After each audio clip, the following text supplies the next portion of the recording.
Boa tarde a todos. Sou a professora Rafaela Pascoal, da Universidade Nacional Maior de São Marcos, mas na Universidade Nacional Maior de São Marcos eu trabalho com o ensino de literatura, né? Inclusive, Orro and Classroom, meus estudantes de Brasileira 1 têm trabalhos para entregar. Mas hoje eu não vou falar sobre essa atuação na literatura, eu vou falar sobre a atuação junto ao Instituto Guimarães Rosa, de Lima, né, especialmente, né, em duas atividades relacionadas ao ensino de português como língua de herança. E esses dois projetos são o Quintal da Travessura e o projeto Vivências em PLH. Eu assumi o leitorado em Lima em maio de 2022. Então, quando eu cheguei, houve uma solicitação, inclusive, da representação e do IGR Lima, né, para que eu pudesse colaborar de alguma forma nas atividades, e eu me coloquei à disposição também, especialmente para que eles estivessem com uma demanda maior, né, de atuação. Então, nós começamos a desenvolver algumas atividades, porque se aproximava a edição de 2022 das Olimpíadas de Português como Língua de Herança.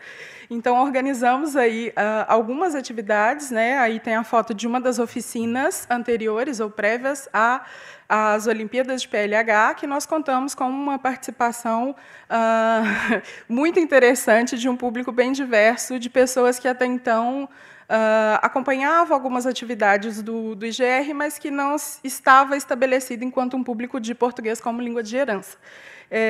E aí nós tivemos uma surpresa, porque quando foi divulgado que nós teríamos essa oficina com uma contação de histórias, com algumas outras atividades relacionadas ao ensino de língua, uma professora de uma escola de educação básica de Lima entrou em contato falando: eu sou professora de português, meus alunos têm português no currículo, e eu gostaria de saber se eles podem participar, né? Então, nós tivemos aí uma quantidade grande de estudantes, não são todas essas crianças aí, mas algumas. Essa é a professora Adriana, que fez contato com o IGR Lima, solicitando, né, essa aproximação, e eles fazem parte hoje do nosso público lá em Lima. E nesse primeiro ano de 2022, nós tentamos trabalhar um pouco essa questão da literatura. Quando eu cheguei, a Embaixada havia organizado alguns exemplares de obras traduzidas para o espanhol de Monteiro Lobato. Então, a ideia foi trabalhar a contação das histórias dessas publicações, né? Tem aí uma referência que é o nosso parâmetro curricular para o ensino de literatura. Mas, focando no ano de 2022, nós fizemos em conjunto, IGR Leitorado, 3 encontros. E esses encontros eles foram estabelecidos no contexto de várias comemorações, né, e homenagens a Guimarães Rosa, que nomeia o Instituto, né, do qual todos nós fazemos parte, e também pela celebração de 60 anos do Centro Cultural Brasil-Peru, que hoje é o IGR Lima, né? E então todos os encontros de 2022 dessa reta final do ano foram em homenagem a Guimarães Rosa, com o primeiro encontro, uma adaptação de Miguelin feita por mim e pela professora Simone Mitman, A Menina de Lá, que é um conto do Guimarães Rosa que também foi adaptado para a história, né, que vocês conhecem, e Joãozinho, o Menino Encantado, que é um livro com várias histórias assim da infância de Guimarães Rosa. E aí tem o seu Guimarães, né, em cima do nosso cartaz de Dia das Crianças, que é um bonequinho que é a Guadalupe Vivanco, que é a pessoa quem faz a narração das histórias, né, modelou para participar da contação de história com as crianças. Então, em 2023, para poder fazer um planejamento, uma das coisas que nós pensamos é que seria importante estabelecer um calendário, né?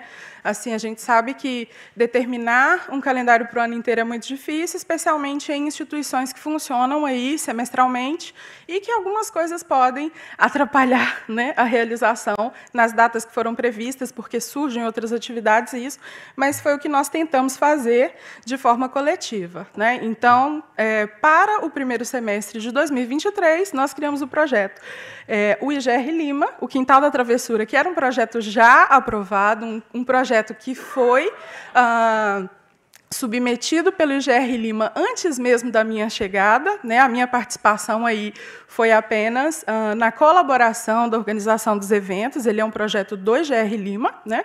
E eu pensei, então, a partir desses 3 encontros do ano anterior e da conversa com os pais, dessa necessidade de ter um momento também para discutir todas as perguntas que eles me faziam, que eles vinham fazer para mim durante esses encontros do PLH, né? E aí surgiu o Vivências em PLH, que é a atividade do leitorado. Então, só para contextualizar, o Quintal da Travessura tem encontros presenciais, ele é voltado para as crianças, né? Então, a gente tem contação de histórias, algumas atividades, brincadeiras. Nós recebemos um público aí de crianças de 3 a 12 anos, mas começamos a receber também crianças já adolescentes, assim, né? 14, 15, 16, ele é focado em literatura, cultura e língua, né?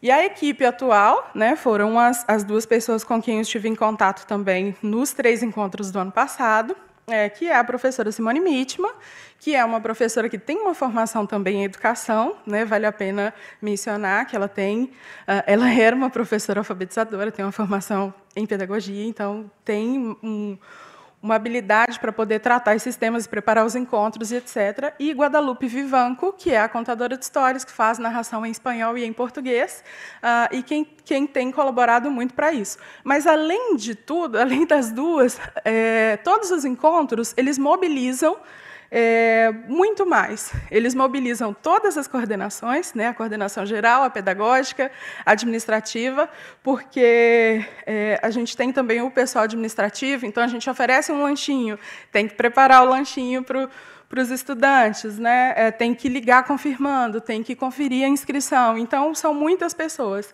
E a minha participação também lá nos encontros, na divulgação, na elaboração dos flyers, Canva, né, gente? Beijo. Então, para o primeiro semestre de 2023, foram 3 encontros até o momento, né? Esses 2 primeiros inspirados nessa coleção mesmo de tradução de Monteiro Lobato. E o próximo encontro do mês de junho é uma atividade especial que a Guadalupe tem organizado junto com o IGR, com uma associação que ela falta 5. Ai, meu Deus. Então, vou correr. Então, vai ser uma atividade especial ainda para o próximo mês, eu não posso dar spoilers. Acompanhe as redes para poder descobrir. E o projeto do leitorado é o Vivências em PLH, né? Vocês veem que a logo até é as mesmas cores, para a gente ter essa questão da unidade. São encontros virtuais, uma vez por mês também, mas voltados para os pais, né? E também para professores que trabalham com PLH e têm interesse em participar. E a gente conversa muito sobre ensino e manutenção de língua e cultura. Vamos pular. Nós tivemos aí 3 encontros neste semestre. O primeiro foi conduzido por mim para discutir o termo língua de herança.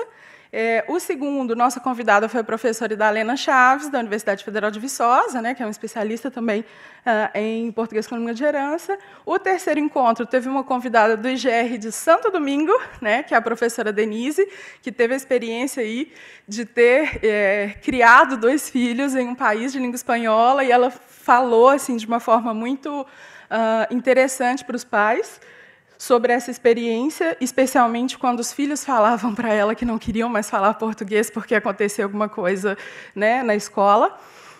E o nosso próximo encontro, estão todos convidados, será com a Mônica Baeta, que foi leitora no Chile, né, minha amiga. Beijos, Mônica. Então, esses encontros todos foram pensados em dúvidas que foram trazidas por esses pais, né? O que é língua de herança? É possível aprender 2 línguas ao mesmo tempo? Eu não quero mais falar português. E agora? Né? Meu filho não quer falar português. O que eu faço?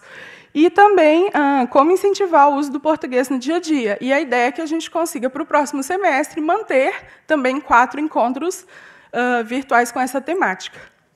Além disso, propor atividades que contemplem falantes e aprendentes de 12 a 16 anos, que a gente percebeu que algumas atividades são muito recortadas para uma determinada faixa etária, né, uma idade, e propor também essa possibilidade para as crianças aí, que já são quase adolescentes, e para os adolescentes. Incorporar cada vez mais as atividades orientadas pelas propostas curriculares, né, eu não falei muito delas, estão disponíveis no site da FUNAG, tanto para o ensino de literatura quanto de PLH, né, e pensar aí nos temas que são propostos, né, do desenvolvimento das competências, e também, principalmente, fortalecer o contato com os colégios que contam com português no currículo, porque o nosso público de filhos de brasileiros em Lima, ele é um pouco reduzido se a gente pensa em outros contextos que têm associações formadas, que já têm estrutura, né, assim, inclusive escolas montadas por associações para poder atender. Mas, a partir do momento que a gente já tem um público fiel, né, já sei o nome de todos, gente. Cada vez que eu escuto um tia Rafa, né, Paulo Coelho está lá se revirando, Paulo Freire está lá se revirando. Mas Paulo Freire se revira toda vez que escuta um tia Rafa. E aí, a ideia é que a gente consiga também pensar em atividades que não sejam só pensadas para o ensino de língua, mas para a apresentação da cultura brasileira para esse público nesses países, né? E eu falo nesses países porque eu sei que tem colegas aí que estão trabalhando também com PLH em outros contextos. Então, esse foi a nossa experiência e essa é a projeção para o próximo semestre e para o semestre seguinte, né? Pensando aí que eu tenho mais um ano de atividades no leitorado. Aqui tem a referência dos currículos e muito obrigada.